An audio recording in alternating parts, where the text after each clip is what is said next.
한 해 걸어서 여기까지 왔네요. 우리 감사의 절기, 오늘 추수감사 주일에 하나님께서 주시는 감사가 여러분의 마음과 영혼 생활에 넉넉하기를 주의 이름으로 축복합니다. 그래서 올해 남은 기간 감사의 시선으로 한 해 잘 마무리하시고, 그리고 내년도 멋지게 여는 그런 복이 있기를 축복합니다. 전도서는 3장이 시작되면서 사람들에게 지혜가 뭐냐, 이거를 참 멋지게 가르쳐 줍니다. 모든 일에 기한과 때가 있다고 말씀합니다.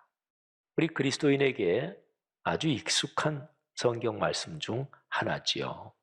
한번 생각해 보세요. 현상 세계의 모든 것은 시간의 흐름 안에서 장소에 매여 존재합니다. 그 어느 것도 시간과 공간의 한계에서 자유로울 수 없습니다. 그러니까 시공간은 존재하는 모든 것의 엄숙한 숙명, 이렇게도 표현해 볼 수 있겠습니다. 인간 역사에서 이 한계를 벗어나려는 몸부림이 적지 않았습니다. 오래도록 사는 방법을 찾으려 수없이 많은 시도가 있었습니다. 죽지 않고 살면 좋겠다, 이런 생각은 죽음을 피하고 싶은 인간 존재의 아주 내재된 기본적인 갈망입니다. 중국의 진시황은 불로초를 구하려고 무진 애를 썼습니다.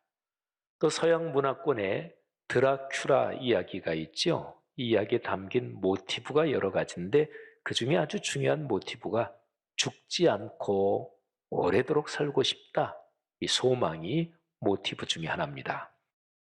오늘날의 과학에서 줄기세포나 복제 기술은 인간의 오랜 갈망이 낳은 결과이기도 합니다. 그러나 사람 누구도 이런 갈망을 해결하지 못했습니다. 전도서 3장은 내용으로 보면 굉장히 엄숙하게 들을 수밖에 없는 이야기인데, 근데 상당히 그냥 담담하게 그 내용을 전개합니다. 전도서 3장 1절부터 8절 말씀을 제가 세번역 성경으로 읽어드리겠습니다. 모든 일에는 다 때가 있다. 세상에서 일어나는 일마다 알맞은 때가 있다. 태어날 때가 있고 죽을 때가 있다. 심을 때가 있고 뽑을 때가 있다. 죽일 때가 있고 살릴 때가 있다. 허물 때가 있고 세울 때가 있다. 울 때가 있고 웃을 때가 있다. 통곡할 때가 있고 기뻐 춤출 때가 있다. 돌을 흩어버릴 때가 있고 모아들일 때가 있다. 껴안을 때가 있고 껴안는 것을 삼갈 때가 있다. 찾아 나설 때가 있고 포기할 때가 있다. 간직할 때가 있고 버릴 때가 있다. 찢을 때가 있고 꿰맬 때가 있다. 말하지 않을 때가 있고 말할 때가 있다. 사랑할 때가 있고 미워할 때가 있다. 전쟁을 치를 때가 있고 평화를 누릴 때가 있다. 참 굉장하게 우리의 가슴으로 파고 들어오는 말씀이지요. 제가 읽어드린 이 8절에는 대립하는 상황을 담은 14개의 항목이 이어집니다. 평범하게 보면 14개 각 항목 안에는 서로 반대되는 상황, 대립되는 상황이 대조되어 있습니다. 그리고 다 그런 건 아닌데 그 중에 14개 중에 상당수는 긍정적인 것과 부정적인 것의 대조 또는 대립입니다. 허물 때, 세울 때, 울 때, 웃을 때, 통곡할 때, 기뻐할 때, 사랑할 때, 미워할 때, 그리고 전쟁할 때, 평화를 누릴 때, 완전히 대립적인 것이지요. 삶에는 서로 반대되는 상황이 다 일어납니다. 좋은 일만 있는 사람은 아무도 없습니다. 내 삶에는 평생 나쁜 일만 있어 지긋지긋해. 그렇게 말하는 사람도 있겠지만 그렇게 말할 때의 심정이 그래서 그렇지, 그 사람이 지금까지 살아온 삶에서 나쁜 일만 100% 있다, 그런 사람은 없습니다. 부정적인 상황을 바라는 사람은 아무도 없죠. 누구나 좋은 일만 있기를 바랍니다. 우리가 인사할 때 그런 인사도 많이 하지요. 꽃길만 걸으세요. 누구나 바라는 일반적인 생각입니다. 그러나 삶에는 현실적으로 언제나 굴곡이 있습니다. 누구도 이것을 피하지 못합니다. 태어난 사람은 누구나 다 죽고요. 기쁨이 크다. 좋은 일이지요.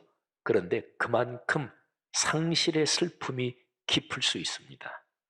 산이 높으면 골이 깊은 것처럼 사람이 느끼는 감성이라는 것은요, 또 판단도 마찬가지고요. 대부분이 상대적입니다. 지금까지 말씀드린 내용은 사실은 조금만 생각하면 누구나 알고 있는 사실이에요. 전도서 3장 그 감동적인 말씀, 전혀 생판 몰랐다 그럴 줄은 그런 내용은 아니잖아요. 조금만 생각하면 누구나 알고 있는 사실인데, 그런데 이것을 충분히 인정하고 내 것으로 삼아서 지혜롭게 이것을 유용하게 활용하면서 사느냐, 그런 사람이 사실은 별로 많지 않습니다.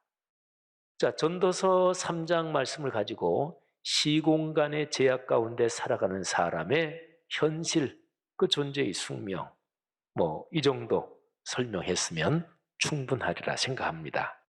삶의 현실의 구조가 어떤 것인가 하는 것, 이 정도면 우리의 마음이 다시 한번 이렇게 떠올렸습니다. 자, 그러면 이제 정리 한번 해보지요. 육체는, 사람의 신체는 물질 구조로 만들어져 있습니다.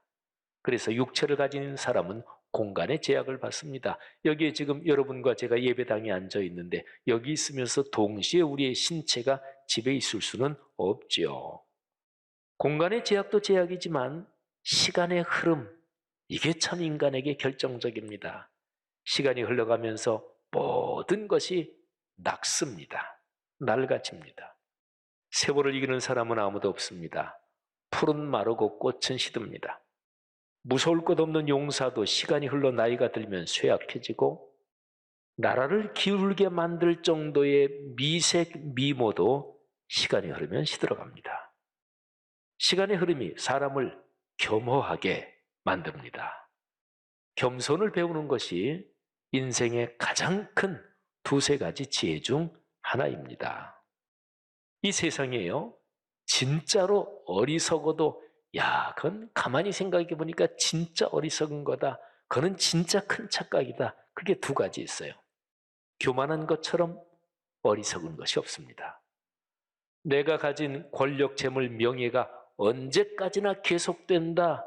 이것처럼 큰 착각이 없습니다. 시공간의 한계, 특별히 시간에 종속된 인간 존재의 숙명을 전하는 게 전도서 3장 1절부터 8절인데요. 그런데 바로 다음에 이어지는 9절 내용을 한번 들어보세요. 자, 이런 때 저런 때 삶에는 굴곡이 다 있다. 그래서 어떻게 느끼는 것일까요? 9절 말씀은 탄식입니다. 제가 9절을 개역 개정판 성경, 세번역 성경 두 개로 읽어드리겠습니다. 들어보시죠. 일하는 자가 그의 수고로 말미암아 무슨 이익이 있으랴? 자, 세번역 성경은 사람이 애쓴다고 해서 이런 일에 무엇을 더 보탤 수 있겠는가? 체념과 한탄, 탄식이잖아요. 한계 상황에서 인간 존재에게 스며드는 절망을 느낄 수 있는 그런 표현이지요. 아마 살면서 이런 경험 누구나 다 해본 적이 있을 것입니다. 예를 들면 이런 거예요. 그토록 애를 썼는데 열매는 없고 몸과 마음은 소금에 절인 배추처럼 바닥으로 완전히 깔아앉는 상황. 어디로 도망가고만 싶다. 아유, 다 내려놓고 그냥 푹 자고 싶다. 그런 상황 있잖아요. 올바르게 살아야겠다고 길을 쓰며 살아왔는데 그런데 친구 중에, 아는 사람 중에 아이고 뭐 그렇게 살아? 인생 뭐다 그런 거지. 그러면서 적당하게 타협하고 거짓말도 하고 그런 친구가 오히려 더 잘 살아요. 허탈해지죠. 어떻게 보면 인생지사 세옹지마니까 뭐 그리 슬퍼할 것도 없고 기뻐할 것도 없다. 이게 지혜로운지도 모르겠어요. 우리네 옛날 노래 희망가가 있죠. 이게 일제시대 때 그때 이제 유행했던 노래예요. 근데 희망가, 제목이 희망가인데 가사 내용은 사실은 희망적이 아닙니다. 그냥 체념을 통한 자족, 이 정도의 가사를 담고 있습니다. 한번 가사를 보실까요? 이 풍진 세상을 만났으니 너의 희망이 무엇이냐? 부귀와 영화를 누렸으면 희망이 족할까? 이 풍진 세상을 만났으니 너의 희망이 무엇이냐? 부귀와 영화를 누렸으면 희망이 족할까? 푸른 하늘 밝은 달 아래 곰곰이 생각하니 세상 만사가 춘몽 중에 또다시 꿈 같도다. 담소 화락의 엄벙텀벙 주색 찾기에 침몰하랴. 세상 만사를 잊었으면 희망이 족할까? 희망가가 아니지요, 그죠? 체념이죠. 한탄이지요. 포기입니다. 자, 다시 전도서 말씀으로 돌아갑시다. 사람 삶의 무거운 숙명 같은 그 상황을 전도서가 3장 1절부터 8절까지 언급하고, 그리고 9절에서는 그래, 뭐 삶이 별거 있냐? 그냥 적당히 살아라 탄식합니다. 뭐 그래서 얻는 게 뭔데? 이게 9절이잖아요. 그런데 중요한 메시지가 10절입니다.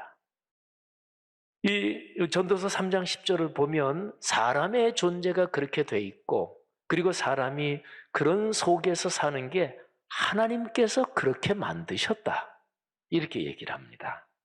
자, 3장 10절 말씀 들어보세요. 하나님이 인생들에게 노고를 주사 애쓰게 하신 것을 내가 보았노라.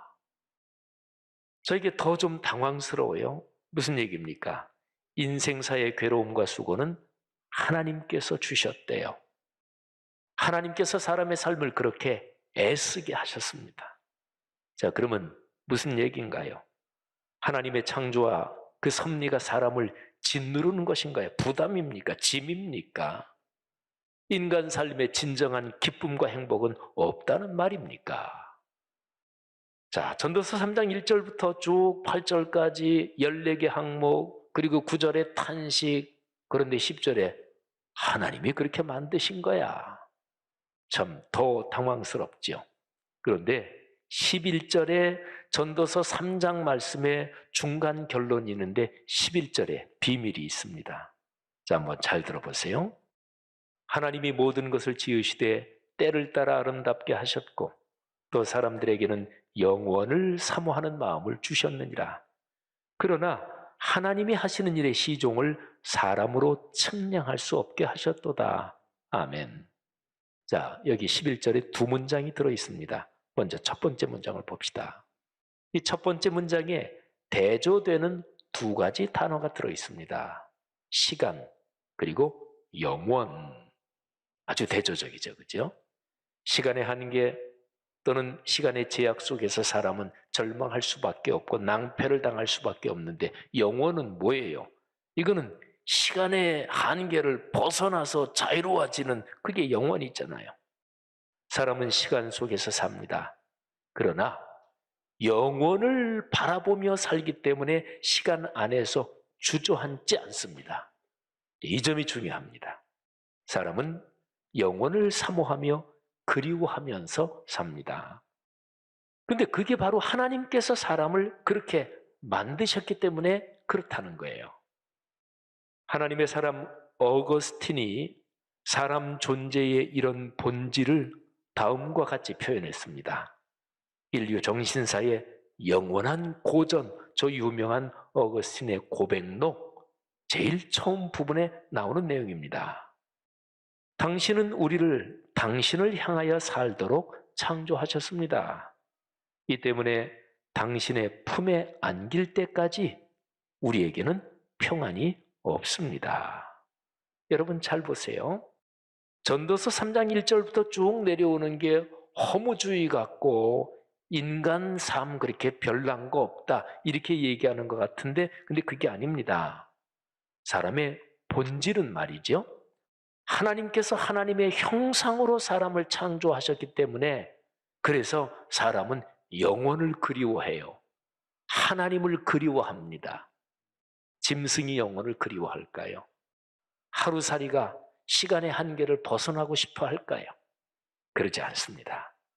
그러니까 바로 전도서 3장은 11절에서 하나님이 창조하신 인간 존재의 그 본디 모습에 대한 위대한 통찰을 얘기하는 거예요. 시공간의 한계 안에 갇힌 슬픈 존재, 이게 전도서 3장의 주제가 아니에요. 전도서 전체도 마찬가지입니다. 그러니까 시공간의 한계 때문에 사람은 슬프고 그리고 한탄스럽고 체념하며 살 수밖에 없는 존재다. 이게 주제가 아니고요. 하나님의 형상대로 창조돼서 영혼을 그리워하고 하나님을 바라는 갈망을 가진 존재가 사람이다. 이 메시지가 전도서 전체 그리고 3장의 중심 주제입니다. 진정으로 영혼을 그리워하며 사는 사람은 어떤 때든지 그때에 거기에 깃들어 있는 아름다움을 볼 수 있고 그걸 누릴 수가 있습니다. 상반되는 두 가지 상황이 전도서 3장 1절부터 8절까지 쭉 기록되어 있잖아요. 근데 그 두 가지 중에서 하나는 사람들이 대부분 다 원하는 거예요. 하나는 원치 않는 거예요. 그러면 두 가지 중에 하나는 아름답고 하나는 추한 것인가요? 그게 아니다. 이게 전도서의 메시지입니다. 한쪽만 아름다운 게 아닙니다. 아름다움은 두 가지 상반되는 상황을 넘어서는 복입니다. 예를 한번 들어볼까요? 현실적인 상황에서 사람은 사랑하며 살죠. 남녀 간의 사랑이든 예술에 대한 사랑이든 뭐 어쨌든 사랑하며 삽니다. 근데 현실적인 상황에서 사랑이란 것은 너무도 종종 소유욕으로 빠져버립니다. 그래서 뭐가 발생하죠?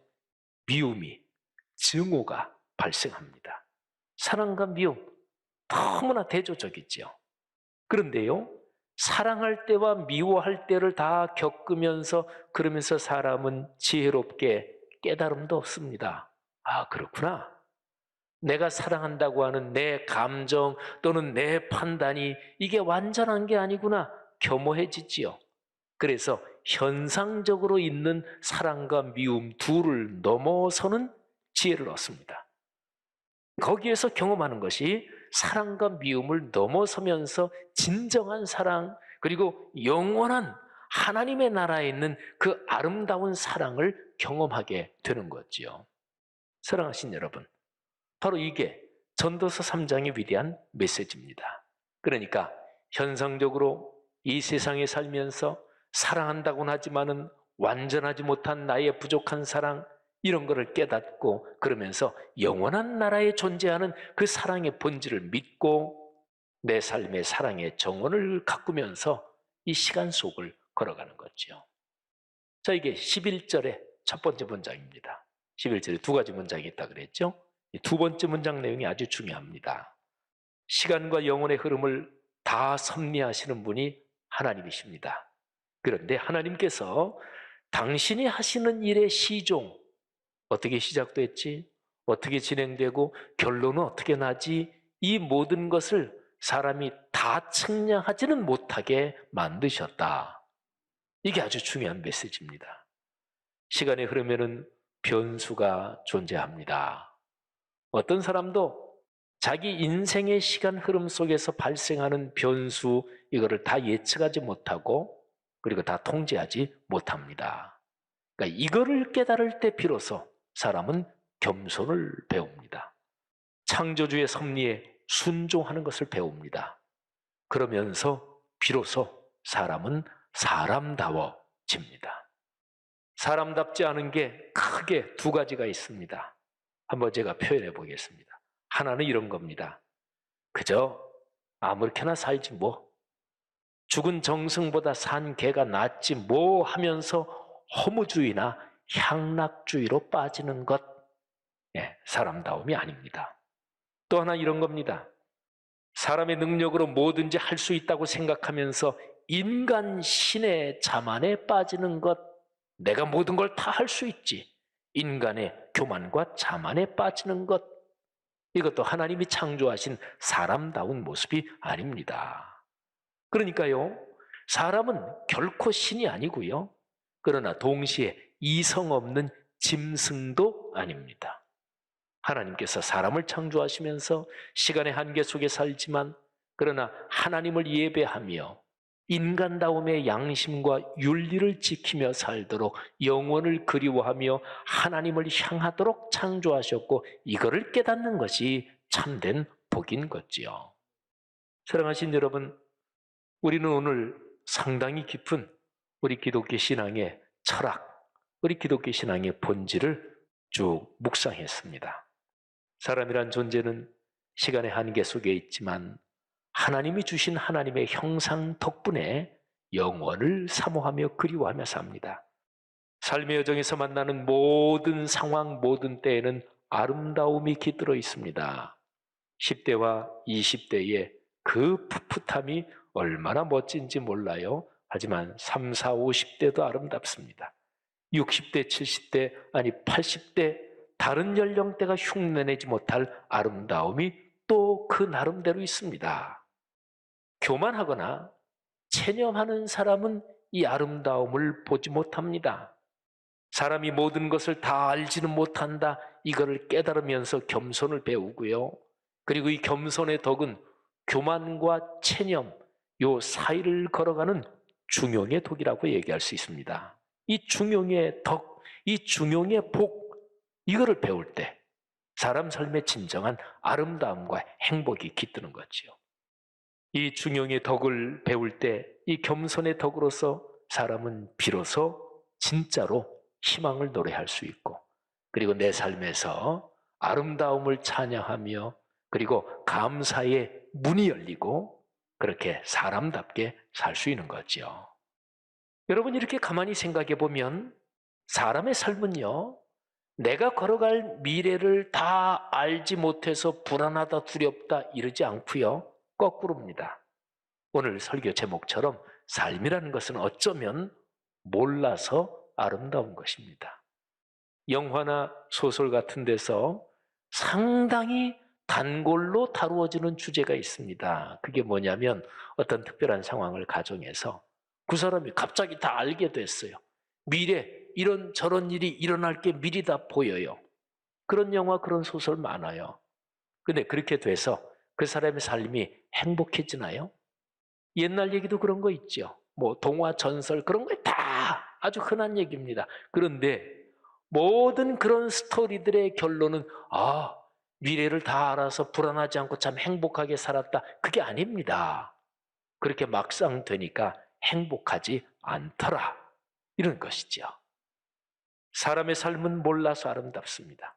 내가 모른다는 사실을 알면서 그러면서 하나님을 찾고 하나님을 만납니다.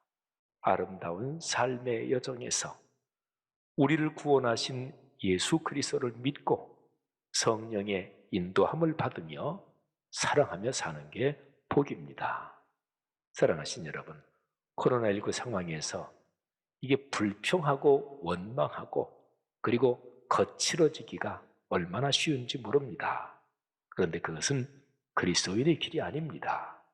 인간다움의 길도 아닙니다. 몰라서 아름다운 삶, 그래서 설렘이 있고 그래서 기도의 간구가 있고 그래서 하나님의 손을 더 꼭 붙잡고 걸어가는 인생, 거기에서 감사의 문이 열립니다. 하늘의 문이 열리는 거예요. 그렇게 삶의 여정을 걷는 모든 사람들에게 주님이 주시는 복이 넉넉할 것입니다. 여러분이 그런 삶의 주인공이 되시기를 주의 이름으로 축복합니다.